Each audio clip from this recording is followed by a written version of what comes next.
Today, we are going to talk to you about our three pathways and our one mission. And really, this came as a conversation that Katie and I were having a few weeks ago around kind of where we are in our admission cycle and the number of people who have recently taken an LSAT, or the folks who are looking at different programs and thinking about different modalities for their law school experience. And we realized we hadn't really done one of these kind of everything under the sun type of events in a while. So we have some updates for you. We can have some good conversation about what we're seeing in our application cycle so far, and we're happy to answer your questions. So I love these. I love these responses. I love the transplants, the folks who are bouncing around the country. I think it is really great when I come across somebody who understands the entire United States, which Katie and I know all too well because we travel during the fall and see every part of the United States. So we're going to talk about three pathways, one mission. The key for us is we've created JD programs that are adaptable and fit incredibly well with different populations of people. And we've designed them for you to really find the path that makes the most sense for you and to pursue that. And all along the way, we'll have support systems, we have guidance, we have knowledgeable and experienced professionals throughout the experience. And our mission at the end of the day is law for the community and the world. And that really applies to everything that we do. But it really does show up, as Katie mentioned, in our community, in the collaborative environments that we create within the classroom and throughout the student experience. And so for us, that's really something that's played out in a million different ways. I'm sure even inadvertently, Katie and I will mention community over and over again today. And that's really one of those big things that we want to drive home, whether it be an online program or an online hybrid program or a residential program or say the accelerated JD, which is a shorter time with us in community, but you join and you are part of all that makes this place great. Katie, I'm going to hand it over to you so you can talk about our pathways a little bit more. Thank you, Dan. So I love this because we are nestled in the Green Mountains and online. And I always wanted like a image that depicted hiking because we are one of the top environmental law schools, but you don't need to be outdoorsy. You can just have a passion for the environment. So these are our paths to a JD. One thing I want to stress is same faculty, same curriculum, same outcomes. Our Dean, Beth McCormick, she teaches in the residential program and the online hybrid. So you feel connected whether you're on campus or you're online. So classic residential JD. I think we have some residential JDs online. Our average age is 25, so it's really geared towards students that are, I know this phrase, K to JD, or they're 3 to 5 years out, or you just want to have in-person learning. I have students that are in their 30s and 40s and 50s on campus. So the residential JD is a 3-year traditional law program. So you have your 1L year, which is your first year. You have a summer where you could either you can take environmental classes or restorative justice classes if you choose, or you do an internship. Your second year, you are doing the fun stuff. You might do law review, moot court. You have a little room for doing on-campus clinics. You are taking those classes that you are dying to take as a 1L. You are involved in everything on campus. By the way, Happy New Year. We're having a lunar event tonight. I don't know if you had a chance to stop by, Dan. I was here at my house, but we celebrate everything. That's one thing on campus. You do a lot of interactive celebrating. It is also live streamed for our online hybrids. And then your 3L year, okay, you can be here on campus. You could do a semester in practice wherever you want in the country. Our students come from across the country and they work across the country. So your 3L year, let's say you want to, of course, our students, residential students love the DC area. It's one of our larger alumni hubs. You might want to do a semester in practice in the DC area, and then you could perhaps finish up online. So your third year could be anywhere. But I will tell you this, our residential students love Vermont. And so sometimes they'll come back for their 3 year, even if they do a semester in practice. Now, let's say you get to Vermont Law and you're like driven. You're like, go, go, go, go. I get things done quick, but I want to be in person. I want to get back in the work world. So the accelerated JD. The accelerated JD is rigorous, 2 years. And you are that type of person that plans every moment in your life. So you have to maintain a 3.0. So after your first semester, if you have a 3.0, you can continue forward in the accelerated JD. It's fall, spring, summer, very heavy course selection. So you're like even taking more than a residential standard JD. Then, so fall, spring, summer, fall, spring. Now, here's where you kind of can do two things. The Vermont bar, which is a universal bar, allows you to take the bar after 5 semesters. So you could either one, take the Vermont bar, and then your fall semester, your last semester at Vermont Law and Graduate School, you could be in a semester in practice anywhere in the country. What's great about that is you've taken the bar, you're working, and you're just waiting for your bar score, which is great. Some of our students do that. Some like to take classes and then take February bar, but it'll come to you and you'll know. And this is something most students decide after their first semester, and some accelerate and then they get this awesome internship. This happened actually. I was talking to a student today. They're like, wow, I got a dream internship this summer. So she is de-accelerating. So that's on campus, very active. Now, our online hybrid JD, 3.5 years, definitely working professionals.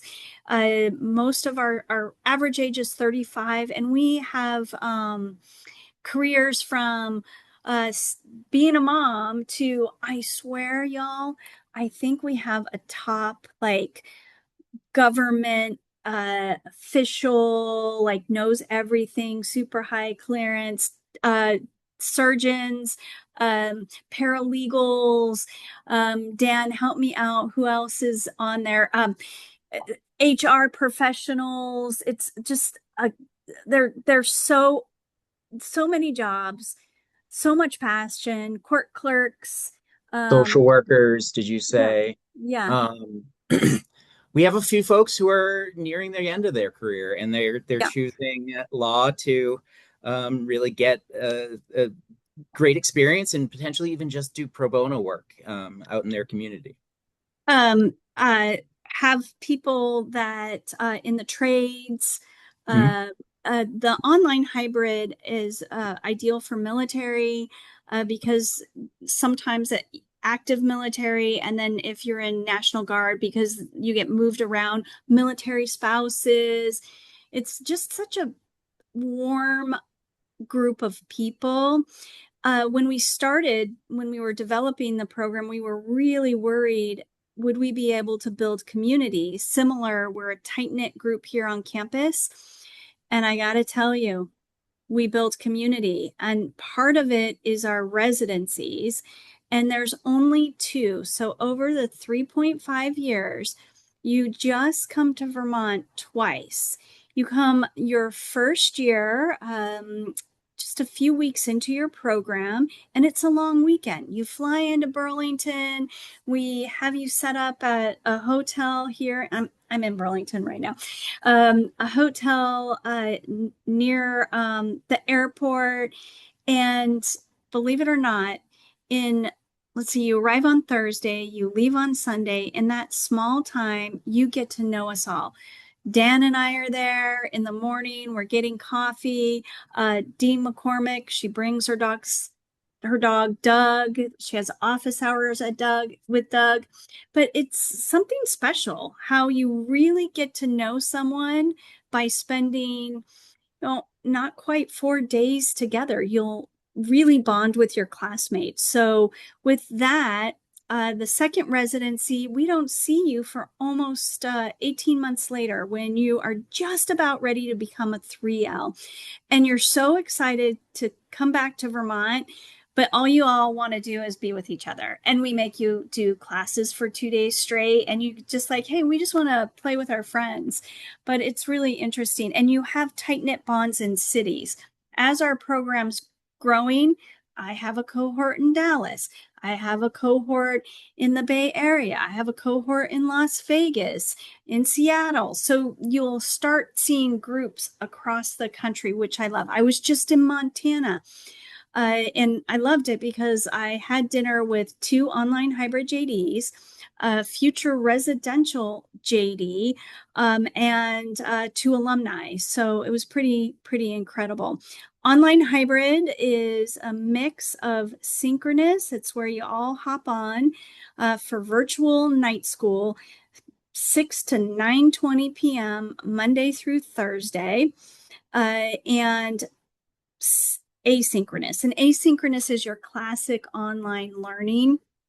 So one semester, as you're a 1L, your 1L classes and any maybe bar courses will be offered synchronously so that you have that synchronous or that Socratic like experience. And we love it. And then that's the other way we build community because um, like right now I'm at my house and sometimes when I'm online, you'll see my husband, my son, and you'll get to know us. One of my pictures later on here, you'll see Dean McCormick with Mustard. And Mustard, I actually don't know his real name. It was his nickname given to the hybrid cohort. And he started with the cohort when he was 5.5 and he's 9. But that's a special thing about the online hybrid. Externships. So online hybrid. Hey, you can have as much hands-on experience as long as you have flexibility. So my dear friend Robbie, who's a 3L, he works full time. So he doesn't have time to do an externship. So he is doing a like simulation, which is the ABA only requires you simulations, but that's what he can do based on his work schedule. One of his best friends, and he's in DC, is in Utah. She's a stay-at-home mom, and she's done a tremendous amount of opportunities here. She's done externships. She's gone on our travel abroad trips.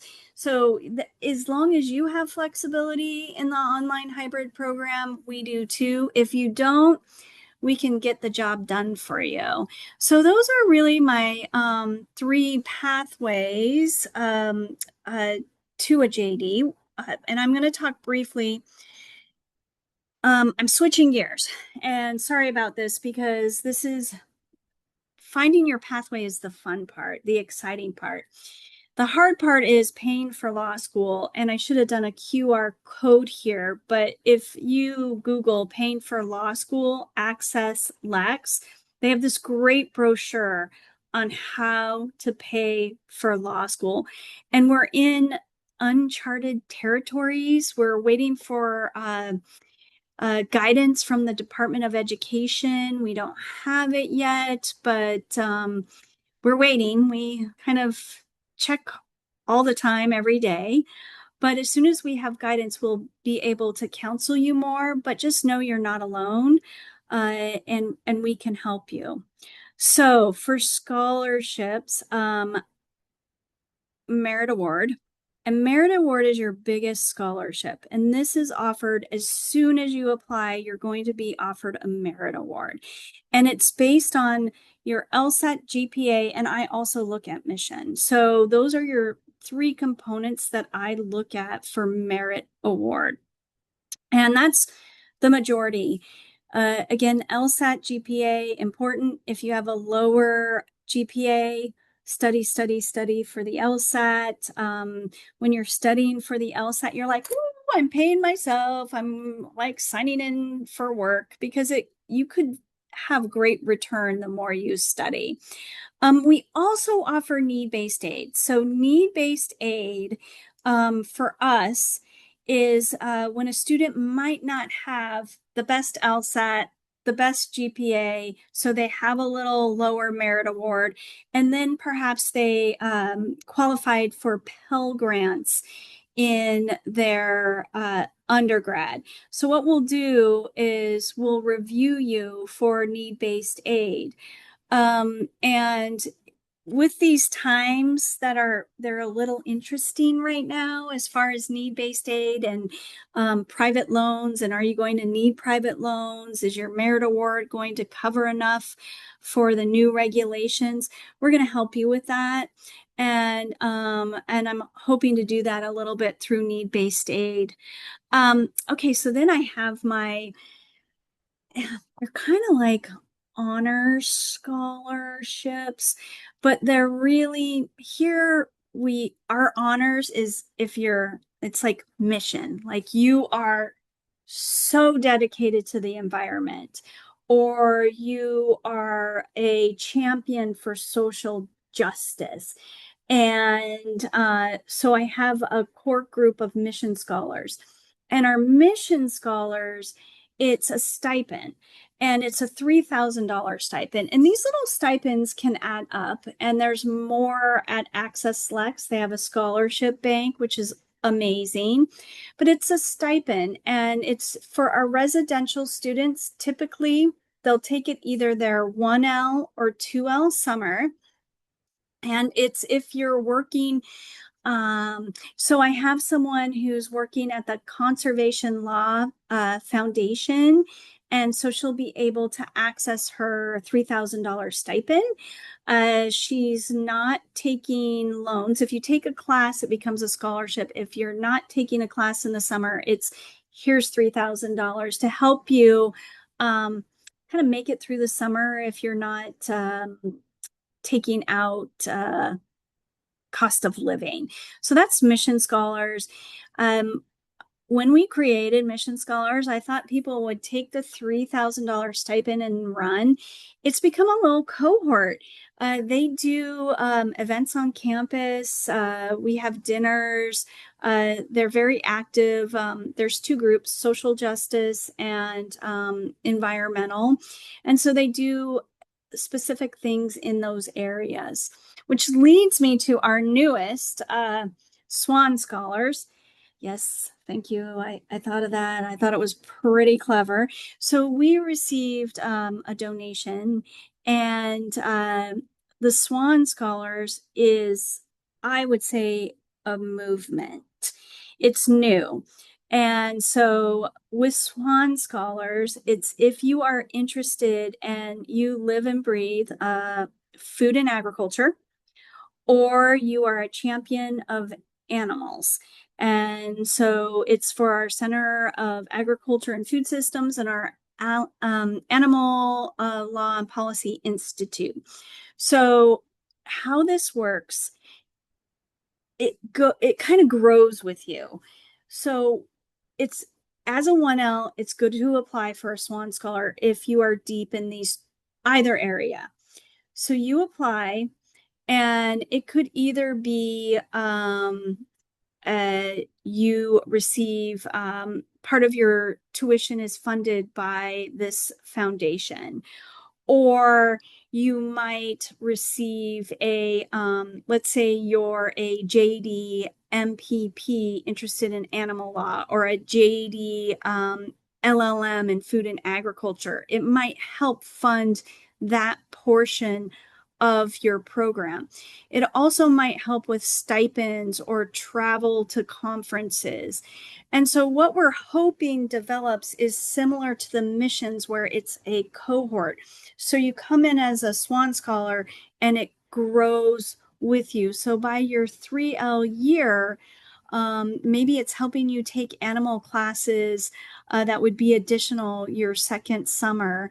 And then your 3L year, we're helping you go to a conference. So I think a movement. Dan, do you think that's the best way to describe it? I love that idea. It is really, yeah, driving home the dedication that we have um, to law within animal protection and food and agriculture.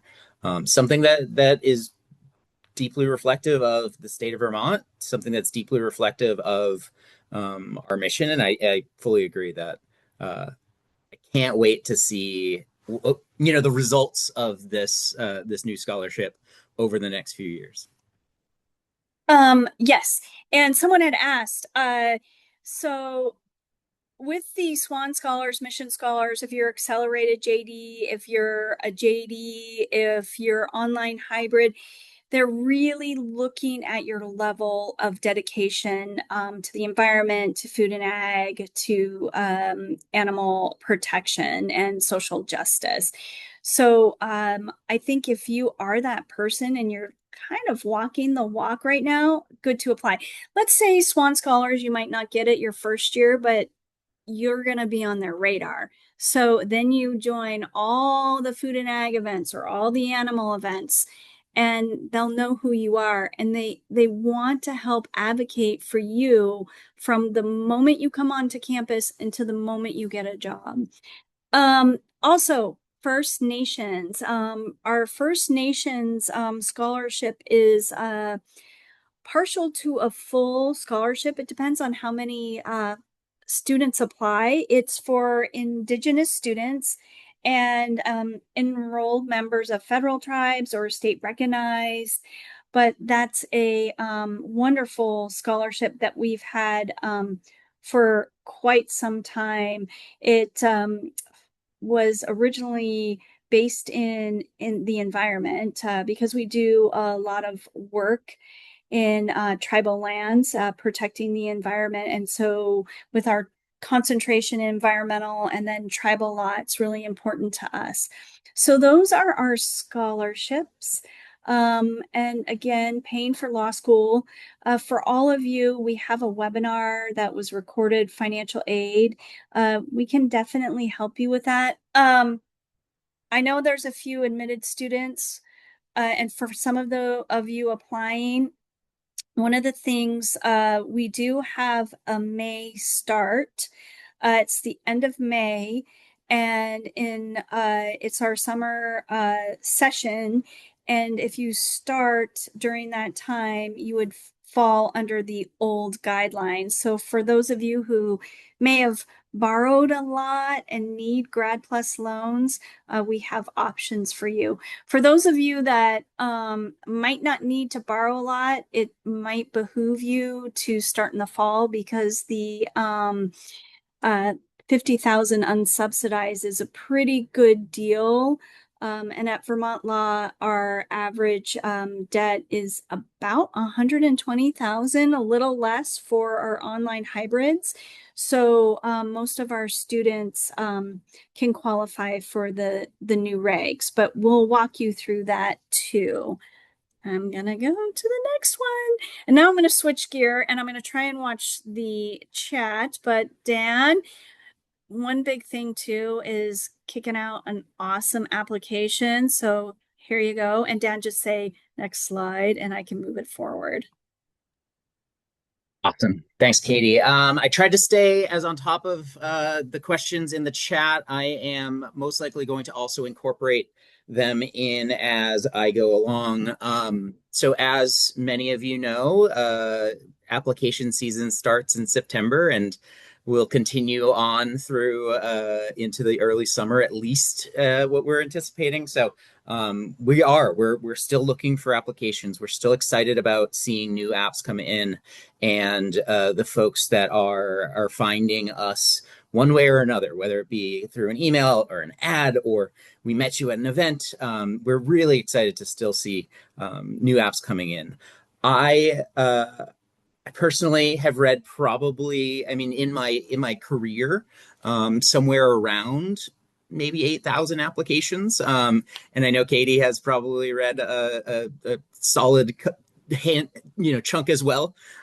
We've seen a lot of apps. We've seen the good, the bad, and the ugly. And one thing that I think is really, really important is knowing that we are looking at your entire application, not just the high numbers or the all-star experience that you have. We're looking at you as a fit with our institution. We're looking at you as a whole person. And so sharing that in your application is really, really critical. A resume, a strong resume, a strong personal statement, a strong letter of recommendation will help in circumstances where you might have a lower LSAT or a lower GPA. And there was a question in the chat about looking at grad GPAs, and we do. We consider every part of your application as we're reviewing it. And if, say, you had a rough time in your undergrad and your GPA didn't end up, super high, but you went on to do a grad program and you did well, that's going to show really strongly about your academic abilities. And so we'll consider that. There are a million pieces, and we will kind of try and get into each component as we go through. But feel free to ask questions in the chat, and we'll try and get you answers. So your personal statement. Personal statement to me is the core of your application. It is the thing that we will look at all of the other pieces to align with what you say in your personal statement.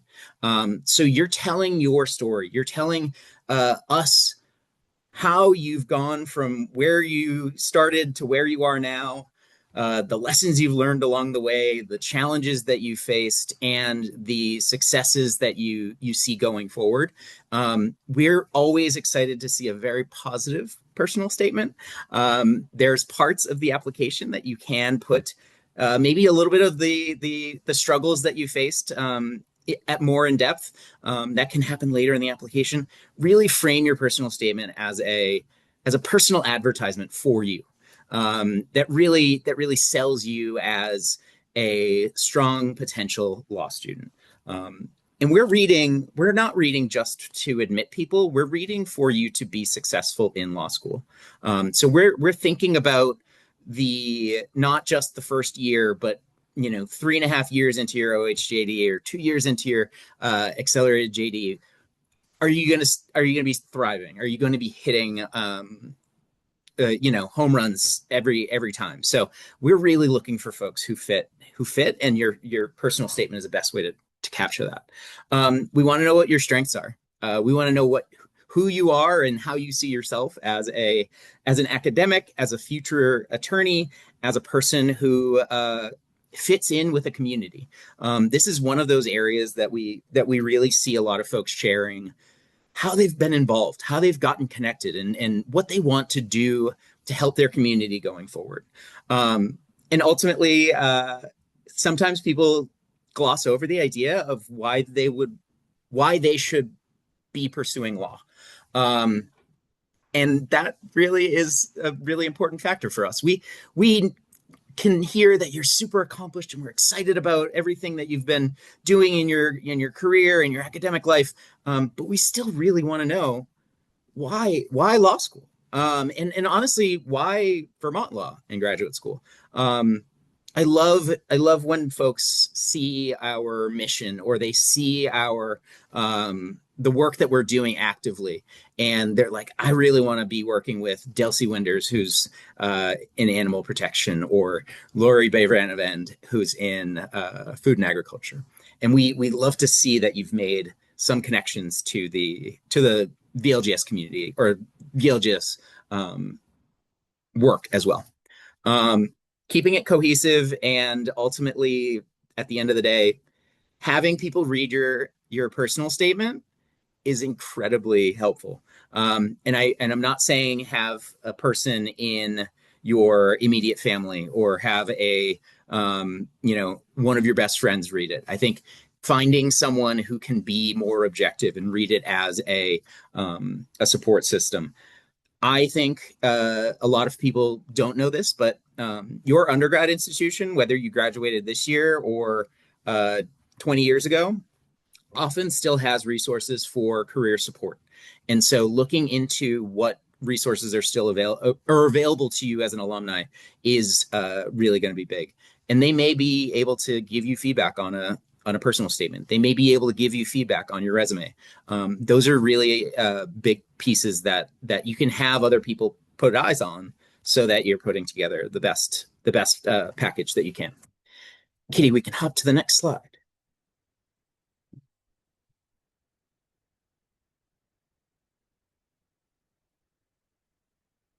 One. This is where we may share some things that are not necessarily highlights in the personal statement.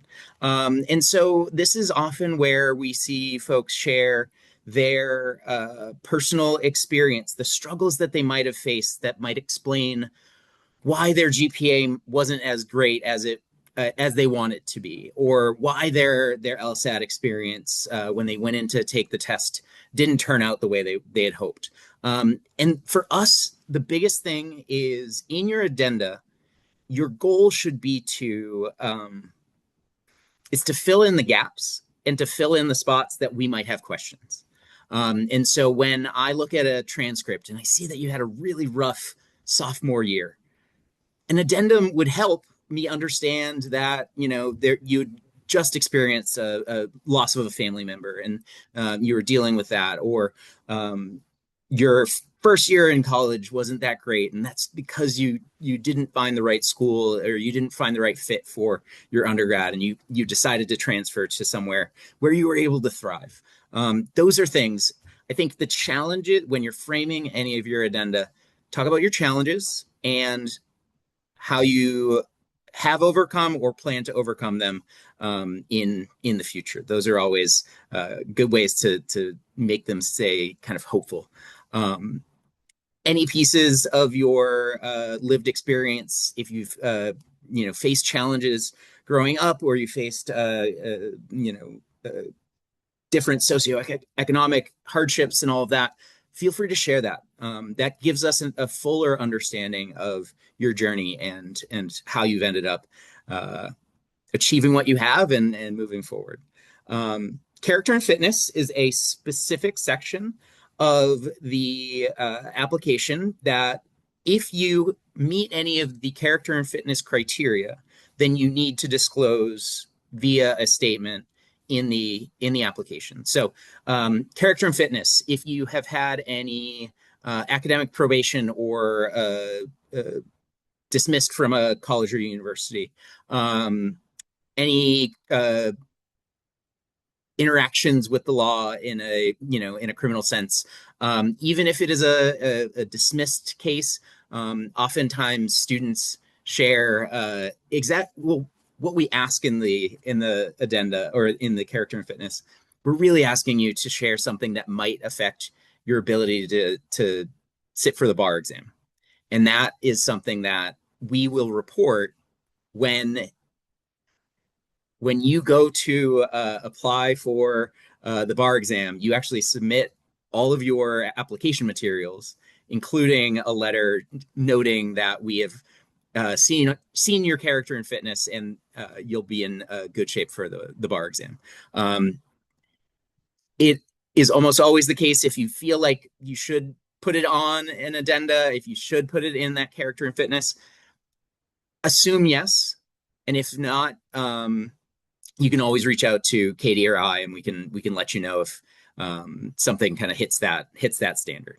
Um, but this is a really good place. When I read an application, that's what I'm really looking for is, in addition to a really wonderful personal statement, can this person frame their personal experiences? Can they frame their journey in a positive light? And the character and fitness, or all of the addenda, really say, I had this experience, and now I'm in this position. I'm doing better, or I've accomplished more than uh, I ever set out to.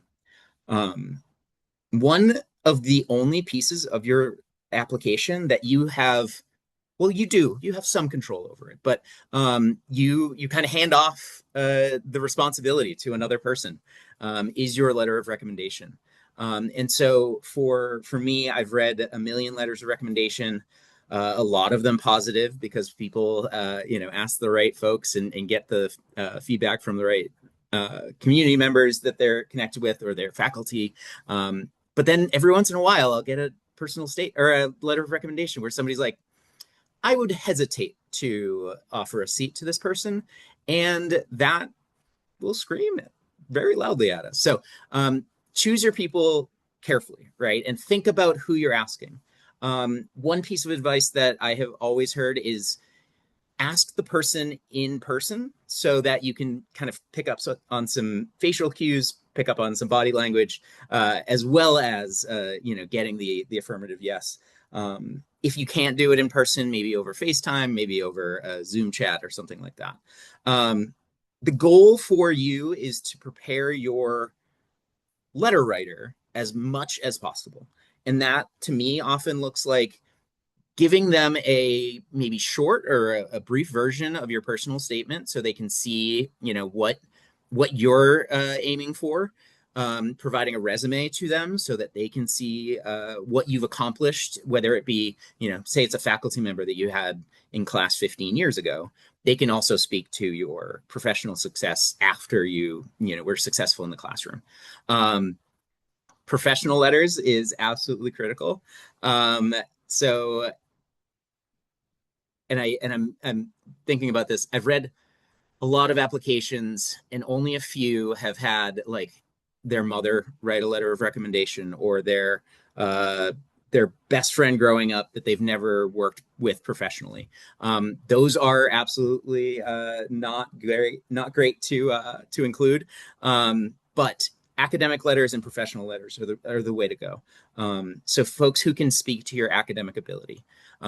If you don't have somebody that you were connected with in your academic spaces, then you can look at folks who you work with professionally. Somebody who can speak to your work ethic. Somebody who can speak to the dedication and the determination that you have. Somebody who can speak to your passion for the law.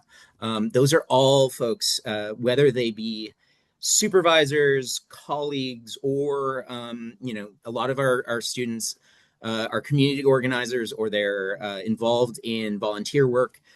Somebody who you work with in a volunteer setting can also write a really great letter of recommendation. And so, yeah, pick your people properly, and also think about, are they a great writer? Sometimes a really wonderful letter of recommendation is also just well written, and it's well organized and well composed.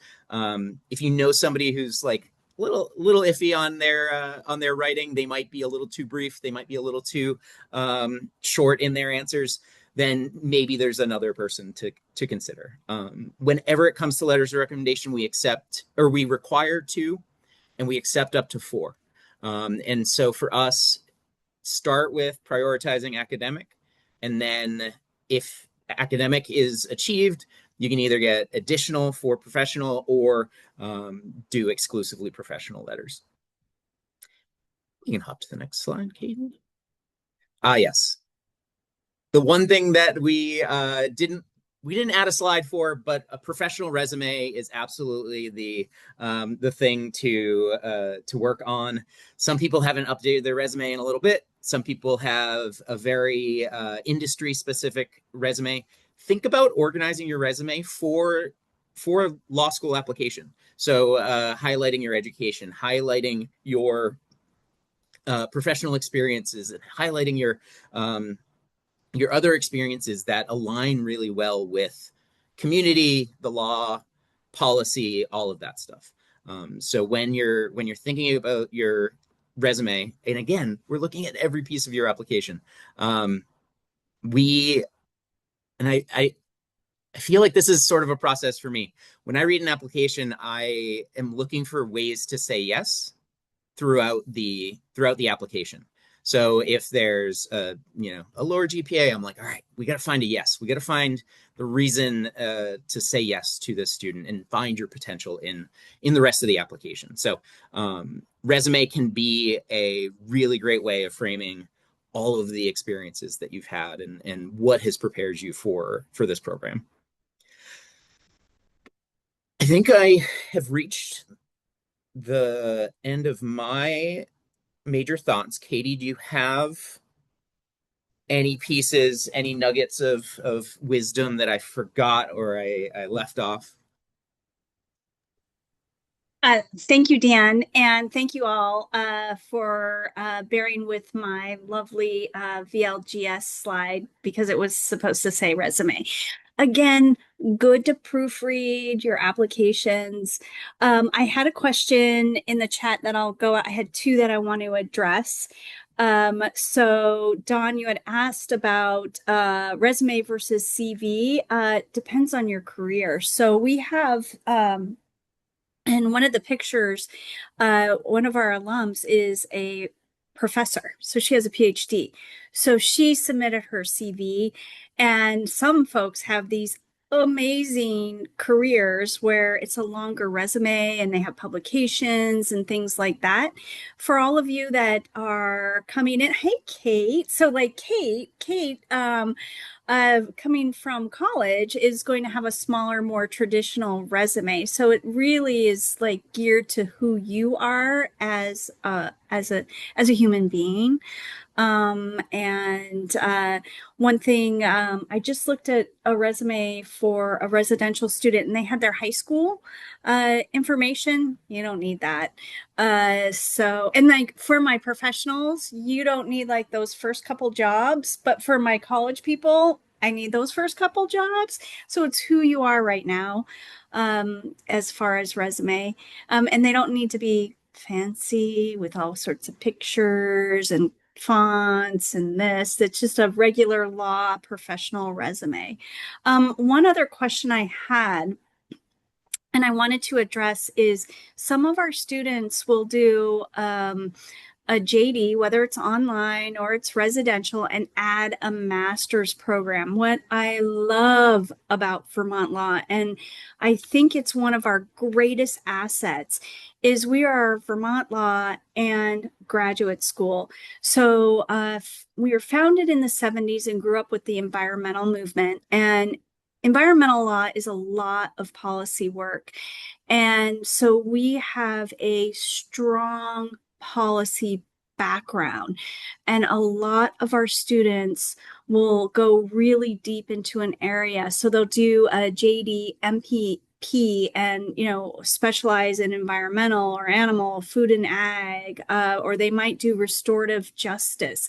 And it's really fortunate that we have it. And it's just the nature of the law that our students end up practicing. About half go into government nonprofit, or half go into government nonprofit, half go into law, like a traditional law focus.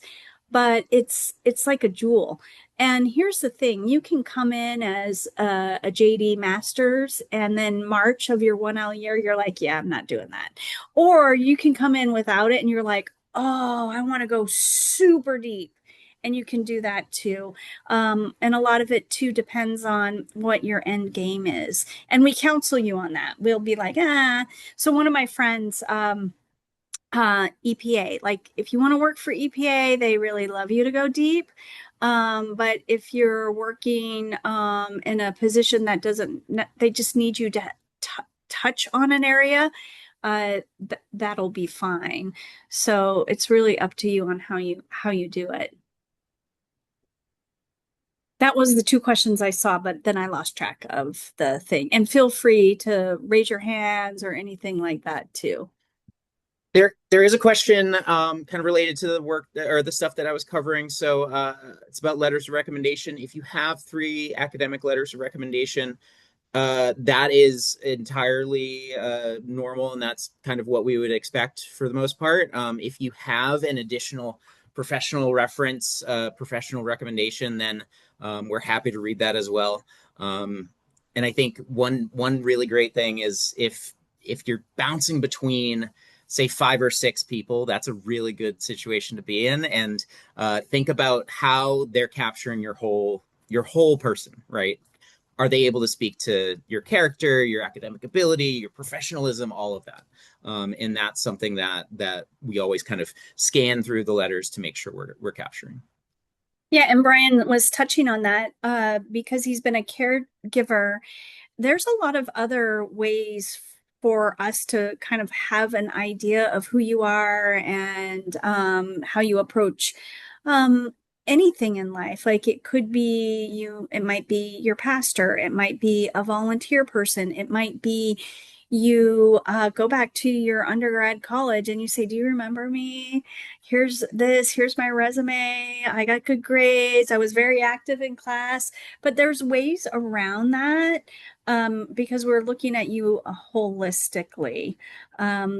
So I've had stay-at-home moms kind of in that same position, and then they look towards community members because I'm sure there's like volunteer aspects of you.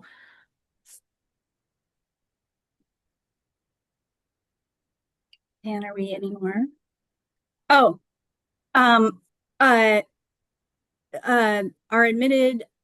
Oh yeah, I'm reading your answer, I think, Oh, Dan. Uh, Katie, let's talk about what we're seeing so far in this application cycle.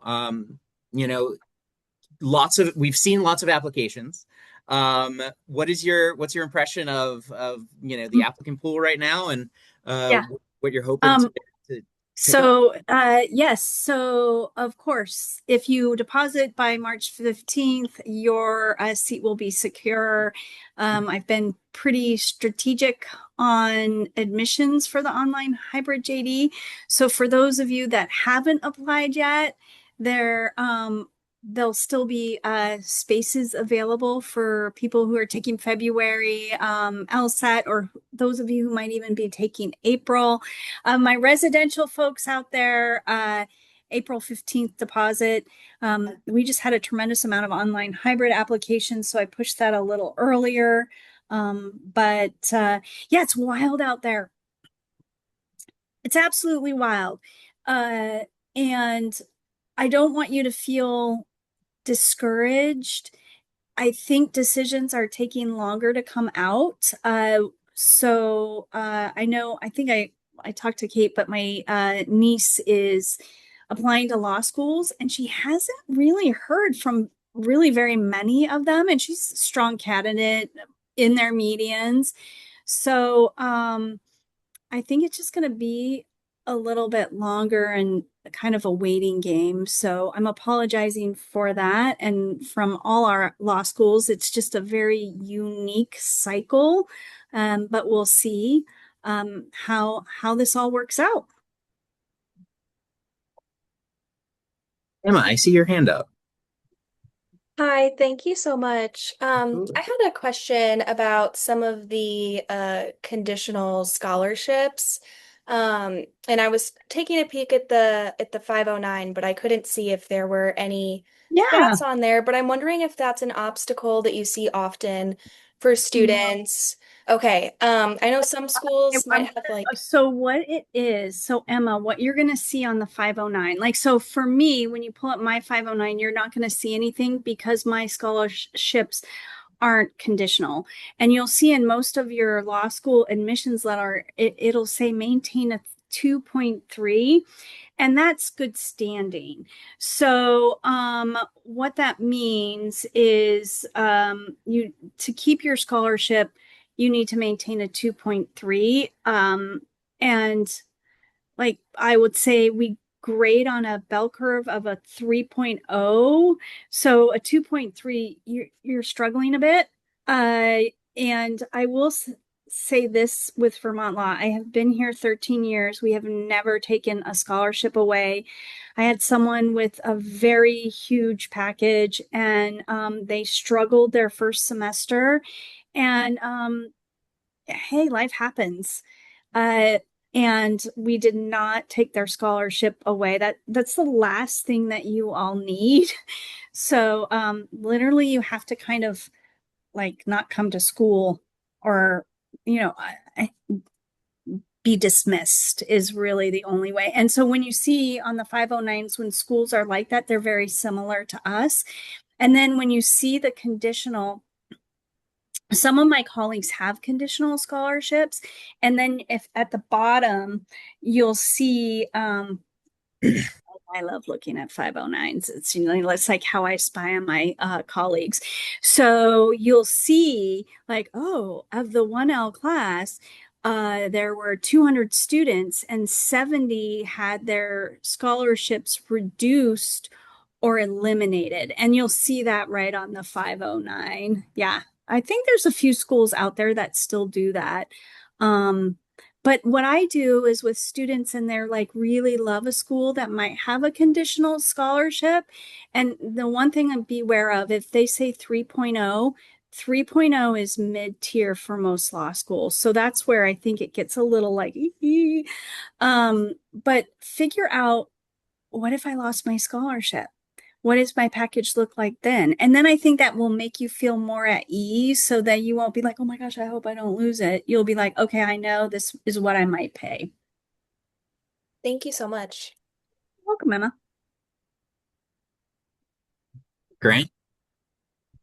Hi, thank you. Kind of piggyback off with the scholarship talk. I was kind of cutting out earlier when you were going with the mission-based ones, and I heard that, you know, how much you can get involved with. I'm interested in the social justice track, and I know there was a lot of talk with food and environment. But I'm wondering, when it comes to the involvement, is there a good amount of like committees to be involved with, not only in the institution, and can we also be with, like, let's say, because I'm in Pittsburgh, PA, could I also incorporate some like real life, maybe community work that I'm doing over here to be applicable for that type of scholarship as well, or is it only through the institution itself? No, it's exactly that. So are you online hybrid, Grant? Yes. Yeah. Okay. So, a student in one of our online hybrids in North Carolina, very, very active in community. And so, how his mission scholarship with he's social justice, and you still are connected to the cohort, and then you're connected to the online social justice mission scholars, so that our Stephanie Clark and Beth Locker are oversee the cohort.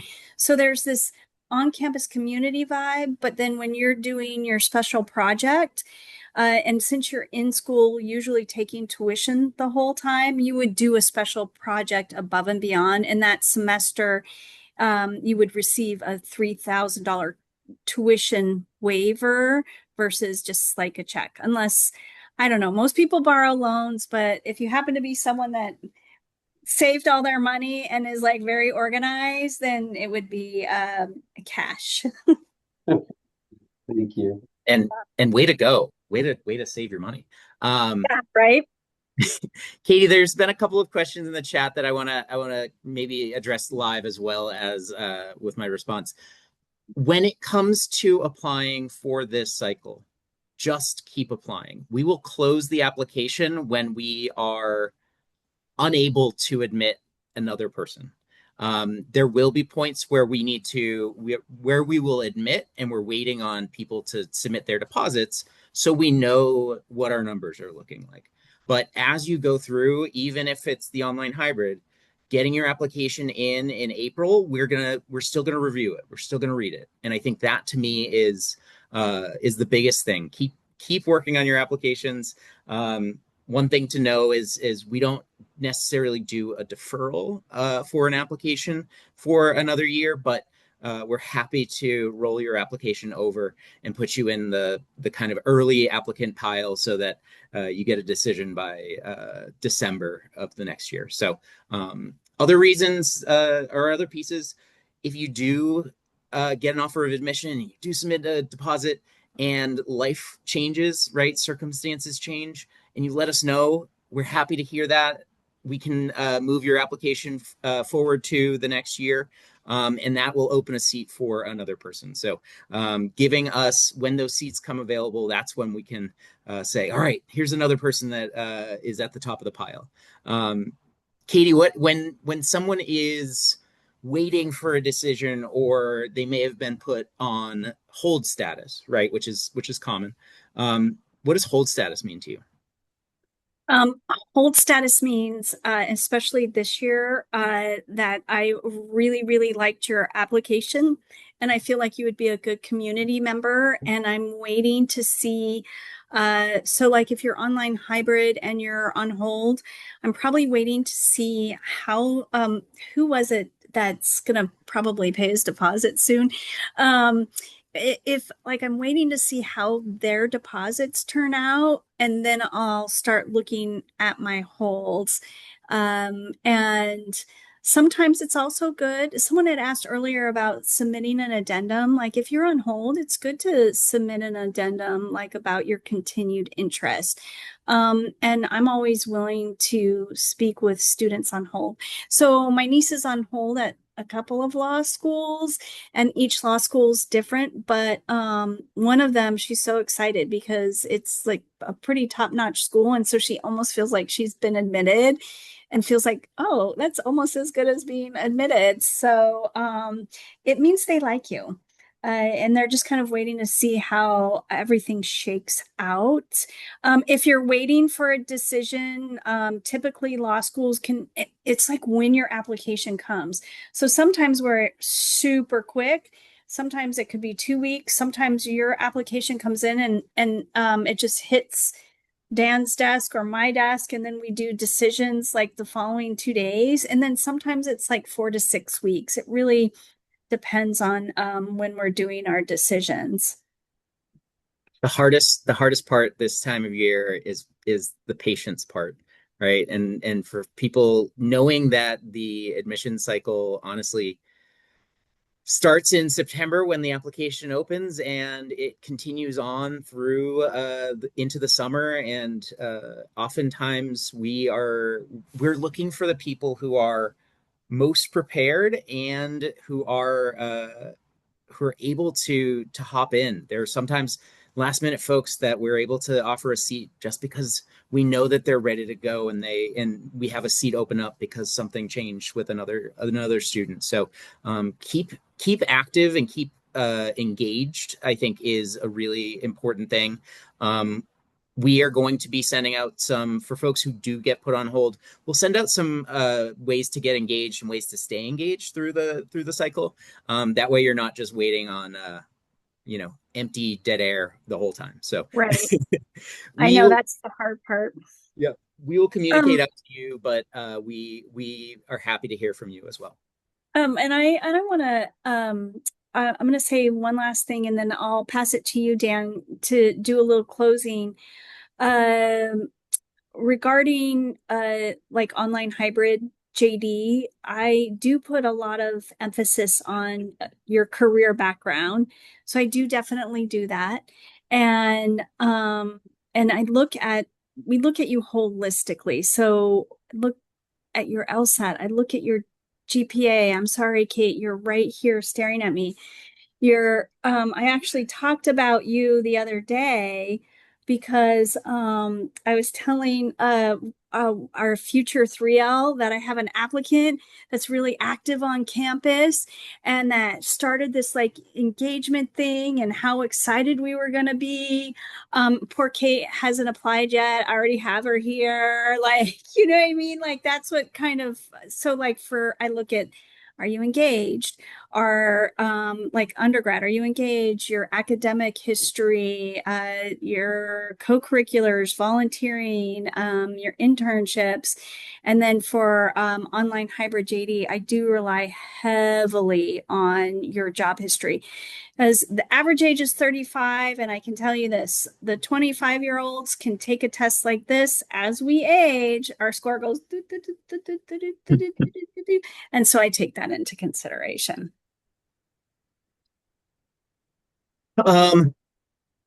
There are a couple of, I mean, there are a million things that we could talk about. I know we're at the hour that we had allotted for today.